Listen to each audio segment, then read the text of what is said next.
Bonjour à tous et à toutes, bienvenue sur cette nouvelle vidéo 3D1 Make It. C'est la première de la chaîne, donc ça va être une vidéo présentation par rapport à l'imprimante qui est juste derrière moi.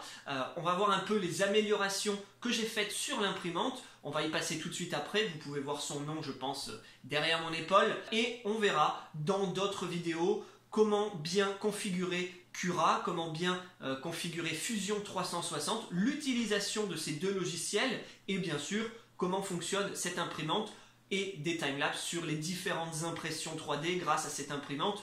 Pour le moment, ensuite on verra au fur et à mesure de l'évolution de la chaîne, il y aura aussi, et ça je vous le dis dès maintenant, une fois par mois il y aura un tirage au sort sur certaines pièces que j'aurai fabriquées avec cette imprimante juste derrière moi et je vous les enverrai, je vous les donnerai. Donc voilà, pour ceux que ça intéresse, n'hésitez pas dans les commentaires à dire si vous êtes attiré ou pas par ce genre de programme. Donc on va passer tout de suite maintenant sur l'imprimante pour voir les améliorations qui ont pu être apportées. A tout de suite. Très bien, donc on se retrouve comme vous pouvez le voir devant l'imprimante. Donc c'est l'Alphawiz U20, je ne vais pas vous teaser davantage, vous l'avez peut-être reconnu. Donc on va passer tout de suite aux améliorations qui ont pu être faites. L'Alphawiz U20, à l'heure où je fais cette vidéo, elle n'est pas sortie il y a très longtemps. Moi, ça fait une quinzaine de jours que je l'ai.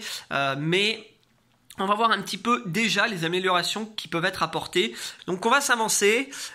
Comme vous pouvez le constater tout de suite, on va parler de la première amélioration, j'ai envie de dire, pas importante, mais dans le sens où c'est celle qui visuellement se voit le plus. C'est le changement du système de ventilation, comme vous pouvez le constater. Je vais essayer de récupérer dans cette boîte à bordel où il y a à peu près tout pour mes imprimantes, on va dire le support de base, qui est donc celui-là. Donc techniquement, si on s'approche comme ceci, vous avez la buse d'impression et vous avez voilà ça qui viendra en fait à la place de ça. Vous avez un premier petit ventilateur qui est donc ici, vous voyez les 4 petites fixations. Et ensuite vous avez un autre ventilateur quand vous êtes comme ça qui vient se mettre dessous, ici, voilà, et qui vient souffler sur la buse pour refroidir le filament quand il sort. Donc voilà, ça je l'ai remplacé par, on va dire, ce nouveau support qui est trouvable sur Thingiverse, hein, bien sûr. Je vous le mettrai dans la description, le lien direct. Je l'ai remplacé avec deux petits ventilateurs 40 par 40 par 20. Donc c'est des Noctua, le NF A4, donc A4 c'est la dimension, hein, 40 mm par 20, c'est-à-dire qu'ils ont une épaisseur de 20, comme vous pouvez le voir, hein, il est plus épais que le 10, et du coup il refroidit mieux. Ça c'est la première amélioration. Pour ceux que ça intéresse, je ne vais pas non plus faire une vidéo qui dure 10 ans, mais au niveau des branchements, donc j'ai repiqué bien sûr les anciens branchements de l'imprimante. Je ne sais pas si on va bien le voir. Oui, là on le voit plutôt bien. Comme vous pouvez le voir ici, là, vous avez deux branchements qui peuvent... Hop, je vais essayer de faire ça correctement. Voilà, qui peuvent s'enlever. Clac. Donc ça veut dire que si j'ai un jour un des deux ventilateurs qui crame, je n'ai pas besoin de dessouder et ressouder le tout. Là c'est une connectique qui était directement qui est branchée au ventilateur. Donc directement je change le ventilateur. La connectique ici c'est également fourni avec le ventilateur. Donc elle je l'ai soudée avec les fils de l'imprimante et je n'ai plus qu'à les mettre ensemble pour...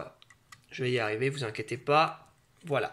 Pour brancher et débrancher les différents ventilateurs. Ce qui est plutôt pratique dans le cas où ça évite à chaque fois de ressouder, dessouder. Enfin, c'est un peu chiant.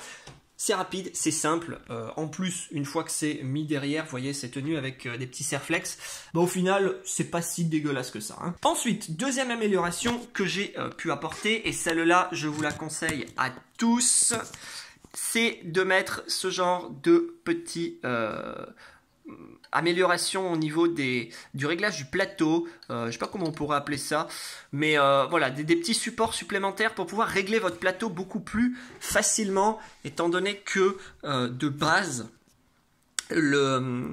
le petit tourniquet là qui permet de régler le plateau est juste horrible. Ça fait mal aux mains, ça fait mal aux doigts, c'est chiant. Je vais m'approcher pour vous montrer.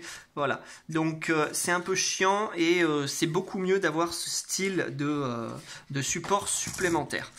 Voilà, tout simplement. Donc ça, c'est la première des choses à faire quand vous commencez l'impression, c'est de changer ça. Vous faites ça en premier. Vous faites vos 2-3 petites impressions test et ensuite vous faites ça, trouvable sur Thingiverse également. Donc ça, je vous mettrai le lien dans la description toujours. On part directement sur un truc un peu plus sympa pour ma part. C'est le support pour GoPro. Donc là, vous avez ma GoPro, la Hero 5, qui est juste au-dessus. Et le support qui vient se caler en fait sur les fixations du réglage du plateau. Et qui permet de pouvoir, comme vous pouvez le voir, voilà, ça suit le mouvement en fait. Ça suit le mouvement du plateau quand il fait l'impression. Donc ça permet de faire des beaux timelapse. Je vous montrerai dans une prochaine vidéo comment on fait pour les timelapse pour ceux qui se poseraient la question. On part directement sur une autre modification que vous avez pu remarquer. C'est le plateau. Voilà. Donc moi c'est du verre. Comme vous pouvez le voir, on se filme. J'ai changé le plateau de base parce que malheureusement il était bombé. Tout le monde n'a pas le plateau bombé sur l'Alphawiz U20, mais ça peut arriver. Donc voilà. Je l'ai remplacé par un plateau de verre. Vous allez dans votre Leroy Merlin bricolage, brico-dépôt, brico-marché, que sais-je. On s'en fout du nom. Le tout, c'est de trouver un endroit où ils vous font de la découpe de verre. Moi, j'ai pris un plateau miroir. Bon, j'en ai pris d'autres en plateau verre classique. Le tout, c'est d'avoir les bonnes dimensions. Donc, c'est du 30 par 30 classique pour l'Alphawiz. Et comme ça fait très bien le taf. Sachant que je l'ai passé au papier de verre. Alors, je ne sais pas si ça va se voir. Est-ce qu'en rasant comme ça... ça peut se voir? Non, pas du tout. Bon, ça se voit pas très bien, mais dans tous les cas, et heureusement d'ailleurs, parce qu'il faut pas que les stries soient trop profonds, je l'ai passé au papier de verre pour faire des stries dans la glace, pour pouvoir avoir une adhérence un peu plus forte quand j'imprime les différents objets, parce que c'est vrai que sinon le verre simple, ça glisse. C'est pas vraiment recommandé. Mais une fois que c'est passé au papier de verre, tout va très bien. Voilà. Dernière chose que pour l'instant je n'ai pas faite mais qui est à faire, hein, c'est changer ce support-là. Donc le support à bobine qui est tout simplement le support d'origine qui est livré avec l'imprimante. Donc ça pour le moment je ne l'ai pas changé, mais prochainement, je ferai sûrement une vidéo timelapse avec la fabrication du nouveau support à bobine. Comme ça vous montrera un peu ce qui est possible de faire parce que c'est vrai que c'est pas super ça. Hein. On va se l'avouer quand même, c'est pas super. Donc voilà. Voilà, comme je le disais, j'espère que cette vidéo vous aura plu. On a fait le tour rapide des améliorations. Si j'en ai oublié, je vous le présenterai en début de la prochaine vidéo. C'est vrai que là de tête, j'ai pas spécialement d'autres améliorations qui a été faites pour le moment. Si j'en ai d'autres par la suite, je vous le montrerai. Sur ce, on se dit à bientôt. Merci à tous d'avoir regardé cette vidéo. N'oubliez pas le petit pouce, un petit j'aime, ça fait toujours plaisir. Et puis n'hésitez pas à commenter également si vous avez des questions. Allez, ciao tout le monde!